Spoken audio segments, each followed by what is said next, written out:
Pelatih Fortuna Sittard Danny Buis meluapkan kemarahannya setelah beknya Justin Hubner diganjar kartu merah langsung saat timnya takluk 1-3 dari Ajax Amsterdam. Buis tanpa ragu menyebut tindakan pemain timnas Indonesia itu di lapangan tergolong bodoh karena merugikan timnya dalam pertandingan lanjutan Liga Belanda 2025-2026 tersebut. Fortuna Sittard harus mengakui kekalahan Ajax Amsterdam 1-3 dalam pertandingan pekan ke-15 Liga Belanda 2025-2026 yang digelar di Stadion Overmans-Justen, Sittard pada Minggu dini hari WIB. Dalam laga tersebut, Justin Hubner baru masuk sebagai pemain pengganti pada awal babak kedua, menggantikan Jasper Dalhaus. Sayangnya, baru bermain selama 8 menit, Justin harus diusir wasit setelah mendapatkan kartu merah langsung.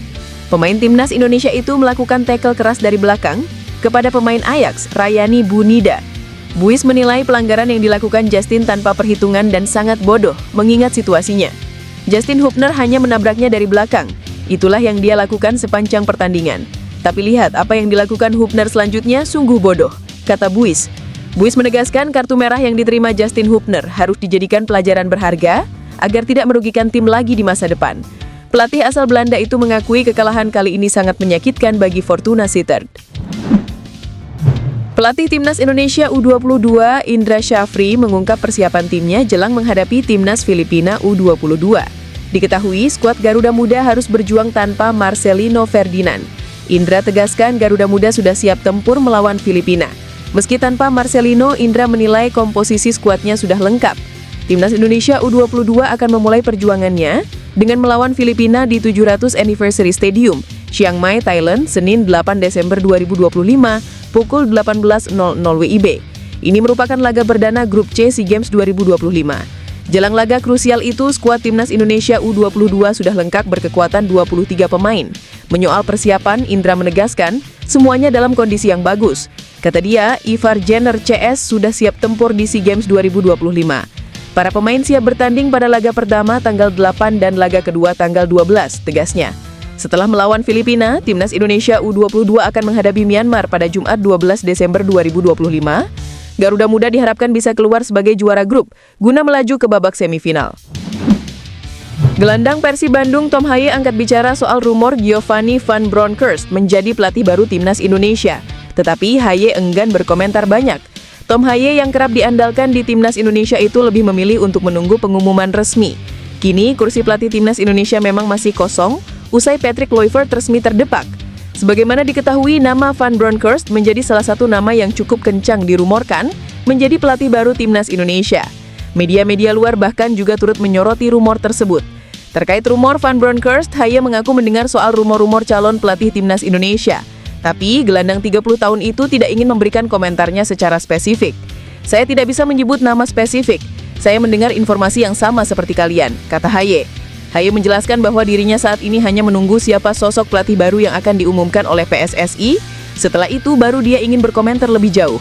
PSSI sendiri juga dilaporkan telah melakukan wawancara dengan para calon pelatih baru Timnas Indonesia.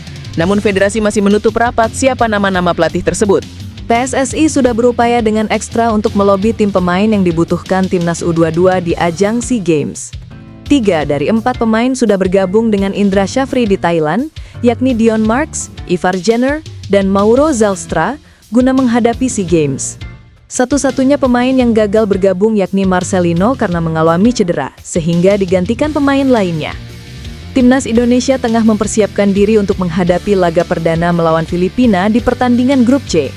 Pelatih Timnas Indonesia U22, Indra Syafri mengucapkan terima kasih atas dukungan dari PSSI untuk memastikan kehadiran pemain yang berkompetisi di luar negeri dan juga operator kompetisi serta klub.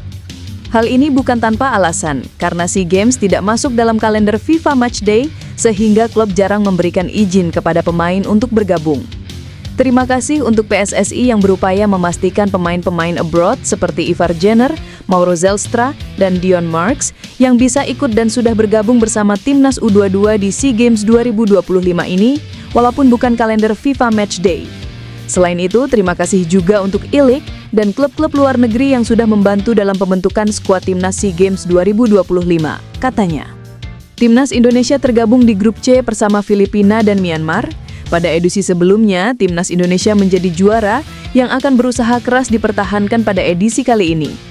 Pelatih Timnas Indonesia U22 Indra Syafri mengakui timnya memiliki keuntungan jelang laga perdana fase grup sepak bola putra SEA Games 2025. Hal itu tak lepas dari adanya perubahan peserta yang berimbas pada jadwal laga skuad Garuda Muda.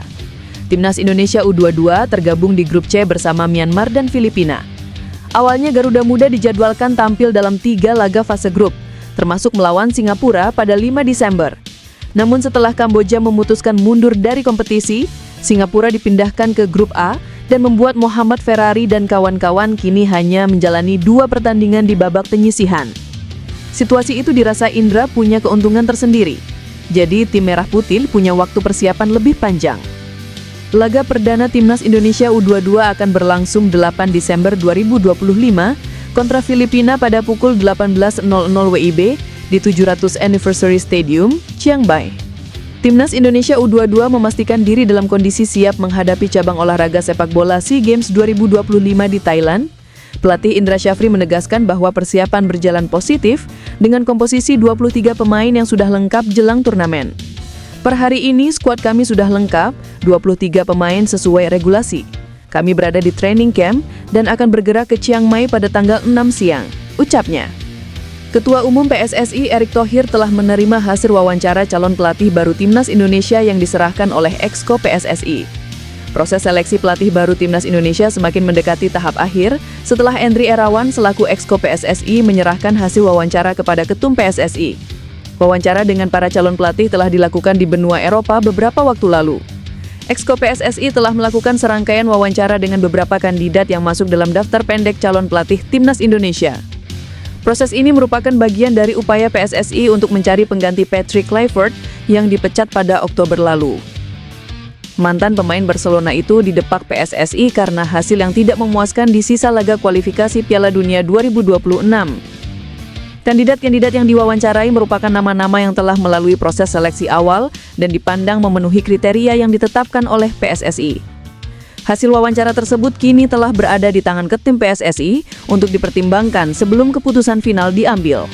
Dari beberapa calon yang diwawancarai akan dipilih 2 nama terbaik untuk dipertimbangkan lebih lanjut.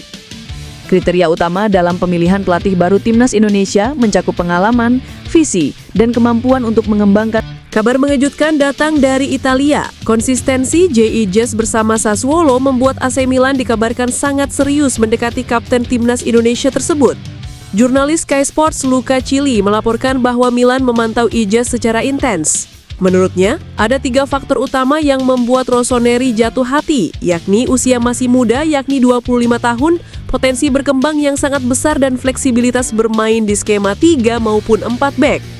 Ijaz memang baru bergabung musim ini dan masih terikat kontrak hingga 2029. Itu sebabnya, proses transfer akan sangat sulit bagi Milan. Namun laporan menyebutkan Zlatan Ibrahimovic, yang kini bekerja sebagai penasihat senior untuk kepemilikan dan manajemen senior klub AC Milan, telah bertemu pihak Sassuolo untuk membuka komunikasi awal. Meskipun J.I. Jazz menikmati karirnya di Sassuolo, transfer tetap menjadi sesuatu yang bisa terjadi kapan saja di dunia sepak bola. Tidak hanya Milan, rival sekotanya Inter Milan turut mengincar Ijaz sejak ia masih memperkuat Venezia.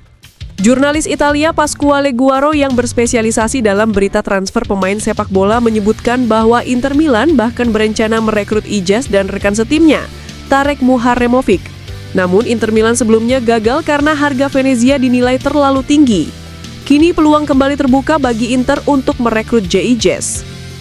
Pelatih Timnas Filipina U22 Gareth McPherson melayangkan sinyal ancaman kepada skuad Garuda Muda setelah sukses mengamankan 3 poin perdana di kompetisi SEA Games 2025. Peringatan tegas tersebut disampaikan McPherson menyusul keberhasilan timnya menundukkan Myanmar U22 dalam laga pembuka grup C. Juru taktik asal Australia itu mengklaim bahwa timnya memiliki ambisi besar untuk melangkah jauh di turnamen sepak bola Asia Tenggara kali ini. Pelatih Timnas Indonesia U22 Indra Syafri memastikan seluruh pemain yang dipanggil telah bergabung dalam pemusatan latihan menjelang SEA Games 2025 Thailand. Total 23 pemain kini mengisi komposisi tim sesuai regulasi turnamen. Dengan skuad komplet, seluruh agenda latihan berjalan sesuai rencana. Indra menegaskan para pemain siap menghadapi 2 laga penyisihan yang menanti. Timnas Indonesia U22 tergabung di grup C bersama Myanmar dan Filipina.